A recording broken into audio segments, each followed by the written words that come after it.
আল্লাহ তাআলা বলছেন, ইয়া আইয়ুহাল্লাযীনা আমানু, হে ঈমানদারগণ, মাইয়াতাদ্দা মিনকুম আন দীনিহি, তোমাদের মধ্য থেকে যে কেউ মুরতাদ হয়ে যায়, তোমরা যদি দ্বীনকে ছেড়ে দাও তাতে আল্লাহর কিছু আসে যায় না।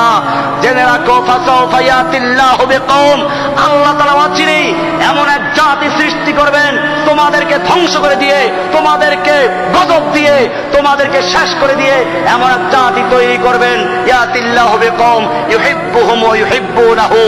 যাদেরকে আল্লাহ নিজে ভালোবাসবেন আর তারাও আল্লাহকে ভালোবাসবে।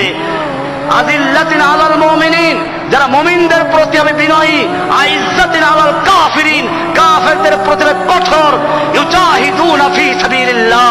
এমন লোকদেরকে তৈরি করবেন যারা আল্লাহর রাস্তায় লড়াই করবে, ওয়ালা ইয়াখাফুনা লাওমাতা লাইম, তারা কোন তিরস্কারকারী, কোন নিন্দুকের নিন্দা, কে নিন্দা করলো, কে সন্ত্রাসী বললো, কে জঙ্গিবাদী বললো, তার পরোয়া করবে না, তারা আল্লাহর রাস্তায় লড়াই চালিয়ে যাবে।